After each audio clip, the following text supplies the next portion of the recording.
A história da senhora Carmen e seus filhos, Alejandro, Carlos e Laura. Você já se sentiu invisível para seus próprios filhos? Você esteve presente em cada passo, cada tropeço, cada conquista, mas agora o telefone permanece em silêncio.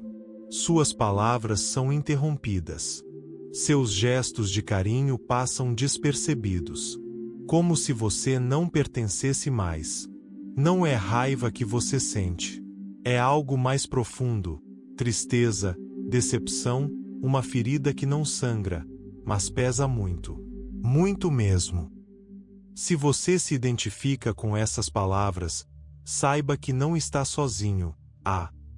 E o mais importante, nem tudo está perdido. Neste vídeo especial, você descobrirá o que fazer quando seus próprios filhos começam a ignorá-lo, a tratá-lo, com indiferença ou até mesmo com desrespeito e, principalmente, como recuperar sua autoestima sem gritar, discutir ou prejudicar o relacionamento. Você pode se surpreender com a revelação final.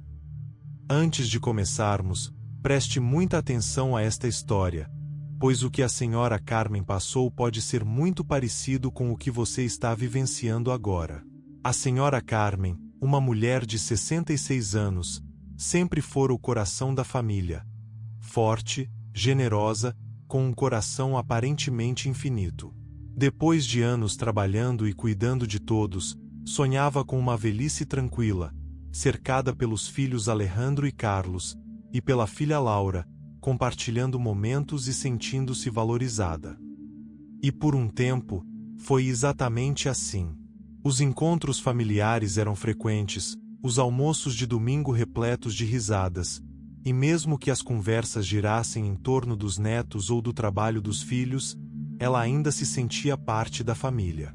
Como sou sortuda, pensava Carmen enquanto preparava seu arroz doce, o prato que seu filho caçula sempre pedia desde criança. Era a sua maneira de continuar cuidando, de continuar sendo necessária. Mas, como costuma acontecer, as coisas mudaram. O silêncio que dói. A história de Dona Carmen. Tudo começou com pequenas coisas, quase imperceptíveis. Uma ligação não atendida. Ele deve estar ocupado, pensou Carmen, guardando o telefone. Então, um jantar em família cancelado de última hora. Eles têm suas próprias vidas, disse a si mesma. Mas logo, essas mudanças inesperadas se tornaram rotina. Certo domingo, enquanto preparava seu famoso arroz doce, ouviu seu filho mais velho, Alejandro, ao telefone no jardim. Não podemos ficar muito tempo hoje. Você sabe como a mamãe é, com suas histórias intermináveis. Carmen sentiu como se tivesse levado um tapa invisível. Era assim que a viam? Como um fardo. Alguém cujas palavras não mereciam nem alguns minutos de atenção. Ela deixou a sobremesa inacabada, sentou-se à pequena mesa da cozinha. A mesma mesa onde consolara seus filhos inúmeras vezes quando eram pequenos. Ironicamente, agora ninguém parecia notar suas lágrimas. As semanas seguintes pioraram. Em uma reunião de família, sua filha Laura a interrompeu 3 vezes enquanto ela tentava contar uma história. Mãe, você já contou essa 1000 vezes, disse ela no tom que costumamos usar com crianças. Os netos riram. Seu genro desviou o olhar, desconfortável. Carmen simplesmente se calou. Desde quando minhas palavras passaram a significar tão pouco? Ela se perguntava à noite, enquanto olhava fotos antigas das mesmas crianças que agora pareciam vê-la como apenas mais um móvel. Útil quando necessário, invisível no resto do tempo. A gota d'água foi no seu aniversário de 67 anos. Ela havia preparado um almoço especial com todos os pratos favoritos deles. O relógio bateu 14h30, meia hora depois do horário combinado, e ninguém havia aparecido. Às 15h15, o telefone tocou. Era seu filho caçula, Carlos. Mãe, sinto muito, não podemos ir, surgiu um imprevisto com os pais da Helena. Você sabe como é. Não, ela não sabia. Não conseguia entender como um almoço planejado com semanas de antecedência podia, de repente, parecer menos importante do que uma obrigação de última hora. Lauren M. ligou. Mandou uma mensagem. Feliz aniversário, mãe. Nós te amamos. Passaremos aí amanhã. Carmen olhou para a mesa farta, serviu-se de uma taça de vinho e fez um brinde em silêncio. A mim, disse em voz alta, surpresa com o quão estranha sua própria voz soava na casa vazia. Naquela noite, depois de guardar a comida que provavelmente não seria consumida, Carmen encontrou um livro antigo em sua biblioteca. Ela o comprara anos atrás, durante um período difícil após a morte do marido. Meditações, de Marco Aurélio. Abriu-o aleatoriamente e leu. Não se angustie com o passado nem com o futuro. Concentra-se no momento presente. Ela sorriu amargamente. O presente, seu presente, era exatamente o que doía. Continuou lendo. Se você se angustia com algo externo, a dor não se deve à coisa em si, mas à sua avaliação dela, e você tem o poder de revogar essa avaliação a qualquer momento. Carmen fechou o livro. Deixou a dor para trás. Mas como poderia se livrar daquela profunda sensação de abandono? A armadilha da expectativa, o que ninguém te conta. Enquanto Carmen refletia sobre as palavras de Marco Aurélio, uma percepção começou a se formar. E se ela tivesse caído, sem saber, em uma armadilha silenciosa? Uma armadilha que, paradoxalmente, a afastava ainda mais das pessoas que ela tanto desejava. O que era estar perto de alguém? Foi numa tarde chuvosa que Carmen se encontrou com Mateu, um velho amigo de seu falecido marido. Ao contrário dela, Mateu irradiava uma calma que Carmen secretamente invejava. Quando ela compartilhou sua situação familiar, a resposta de Mateu a deixou momentaneamente sem palavras. Veja bem, Carmen, disse Mateu enquanto servia chá de camomila, quando criamos nossos filhos, fazemos isso por puro amor. Mas, com o tempo, muitos pais começam a manter um registro invisível de sacrifícios. Começamos a esperar que nossos filhos nos retribuam por tudo o que investimos neles. Carmen assentiu, lembrando-se de quantas vezes pensara, depois de tudo o que fiz por eles. Mateu não precisou que ela terminasse. O mais fascinante, acrescentou ele, é que quanto mais esperamos reconhecimento, menos provável é que o recebamos. Um paradoxo doloroso, mas revelador. E como você percebeu isso? Perguntou Carmen. Da maneira mais difícil, respondeu ele com um sorriso nostálgico. Passei anos me sentindo ressentida, repetindo meus sacrifícios como um mantra quando meus filhos não se comportavam como eu queria, até que comecei a escrever um diário. Um diário? Carmen ergueu as sobrancelhas. Sim, um diário de expectativas, explicou Mateu. Toda vez que me sentia decepcionada, escrevia o que esperava e como me sentia quando minhas expectativas não eram atendidas. Isso revelou que a maioria das frustrações vinha de expectativas que eu nunca expressei ou que eram irreais. A suave luz do entardecer preenchia a sala de estar de Mateu. Carmen olhou para as fotos da família e sorriu. Simplesmente anotar suas expectativas.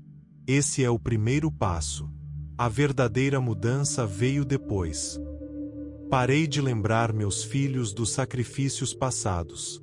As conversas fluíam sem tensão implícita. Carmen refletiu sobre todas as vezes em que sutilmente lembrou seus filhos de seus esforços. Não é justo esperar gratidão, pensou. Gratidão forçada não é gratidão, disse Mateu. É obrigação. E ninguém reage bem a obrigações emocionais, especialmente nossos filhos. Você fez esses sacrifícios para ser agradecida ou porque realmente queria? Essa pergunta ecoou profundamente. O verdadeiro amor não guarda rancor, continuou Mateu. Aprender a dar sem esperar nada em troca pode ser a lição mais difícil, mas é o caminho para a liberdade. Seu valor não é definido por como os outros te tratam, é definido por como você se trata. Naquela noite, Carmen não conseguiu dormir.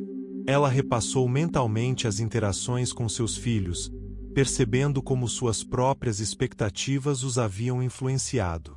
Talvez seus filhos não a estivessem ignorando deliberadamente. Eles estavam cansados de uma troca em que se sentiam em dívida. A arte de se reinventar, de vítima a protagonista. Em uma noite de insônia, uma pergunta brotou. E se, em vez de esperar por reconhecimento, eu encontrasse um propósito tão convincente que eles naturalmente quisessem fazer parte da minha vida? Essa ideia carregava o poder de uma revolução pessoal. Na manhã seguinte, enquanto preparava o café, Carmen se lembrou de Viktor Frankl, o psicólogo sobrevivente do Holocausto. Ele acreditava que, quando não podemos mudar uma situação, somos desafiados a mudar a nós mesmos. Eu não sou apenas uma mãe ignorada, pensou Carmen. Sou uma mulher com décadas de experiência, talentos e interesses que negligenciei por tempo demais. Naquele dia, Carmen passou por uma pequena oficina de marcenaria que nunca havia notado antes. Através do vidro embaçado, viu um senhor esculpindo um pedaço de madeira. Sem pensar duas vezes, entrou. Sempre fui fascinada por marcenaria, confessou. Você acha que alguém da minha idade conseguiria aprender? O marceneiro, Vaken, sorriu com conhecimento de causa. Comecei aos 60 anos, depois de me aposentar. A madeira não se importa com a idade das mãos que a moldam. Nas semanas seguintes, Carmen descobriu um mundo que nunca havia explorado. Cada corte, cada lixa, cada peça finalizada restaurava sua sensação de capacidade, criatividade e identidade, para além de ser apenas mãe. A marcenaria tornou-se seu refúgio e, paradoxalmente, uma ponte para se reconectar com seus filhos de uma nova maneira. Por meio de pequenas experiências compartilhadas e um propósito pessoal genuíno, o relacionamento de Carmen com seus filhos mudou sutilmente. Ela não precisava mais desesperadamente de validação. Seu valor era autodefinido. O poder do silêncio estratégico. 3 semanas após o início de sua jornada, Carmen percebeu algo fascinante em seu mentor, Sr. Wen. Não era a habilidade com ferramentas que inspirava respeito, mas os longos silêncios que ele mantinha antes de instruir. O silêncio é uma ferramenta mais poderosa do que qualquer cinzel, disse ele a ela. Carmen percebeu que, em suas interações com os filhos, seu primeiro instinto, quando ignorada, era sempre falar mais. Mas o silêncio estratégico, combinado com a escuta ativa, transformou as interações. Ela aplicou isso com Alejandro, seu filho mais velho, que estava distraído com o celular. Em vez de insistir ou demonstrar frustração, Carmen se concentrou em seu projeto em silêncio. A pausa gerou curiosidade. Ele finalmente perguntou: "O que você está fazendo, mãe?" A escuta ativa tornou-se sua prática com Laura e seus netos, permitindo que ela compreendesse plenamente a perspectiva e os sentimentos deles sem interrupções. Ela descobriu que gerenciar reações e escolher o silêncio preservando adequadamente o equilíbrio emocional e evitando conflitos desnecessários. Dignidade como escudo. Como responder à falta de respeito. Quando criticada, Carmen deixou de reagir na defensiva. Ela respondia calmamente: "Essa é uma perspectiva interessante. O que você acha que poderíamos melhorar?" A tensão se dissipou instantaneamente. O tom de voz de seus filhos mudou e conversas respeitosas começaram a surgir. Carmen percebeu que dignidade não era exigir respeito, mas sim manter a autoestima, uma prática estoica de distinguir o que ela podia controlar, suas reações, do que não podia, as palavras ou ações dos outros. O círculo virtuoso. Reconhecer para ser reconhecido. A transformação final de Carmen aconteceu quando ela começou a reconhecer ativamente as conquistas e qualidades de seus filhos sem esperar nada em troca. O reconhecimento preciso e atencioso substituiu os elogios vagos. Seus filhos responderam naturalmente, a curiosidade e o respeito cresceram e seus relacionamentos floresceram. Ao parar de buscar validação e enxergar seus filhos genuinamente como adultos, ela criou um círculo virtuoso de reconhecimento. Aos poucos, seus filhos começaram a incluí-la em suas vidas, não por obrigação, mas por respeito e admiração. O renascimento de Carmen. De mãe sacrificada a mulher autêntica. Carmen não precisava mais que seus filhos a vissem como uma mãe perfeita. Agora eles a admiravam como uma pessoa completa, apaixonada e vibrante. Ela havia parado de se apegar a um papel que antes a definia e se tornou sua verdadeira essência. Sua autenticidade, alegria e exemplo se tornaram os maiores presentes que ela podia dar à sua família. Se você está em uma fase em que o papel de pai, mãe ou cuidador está mudando, veja isso como uma oportunidade. Redescubra-se, cultive relacionamentos genuínos e viva para si mesmo. Como Carmen, viva, evolua e brilhe. Se você chegou até aqui, escreva nos comentários. Hoje eu escolho a mim mesmo. Curta, inscreva-se e ative as notificações para mais conteúdo inspirador. Compartilhe esta história com seus entes queridos e considere apoiar o canal para obter benefícios exclusivos.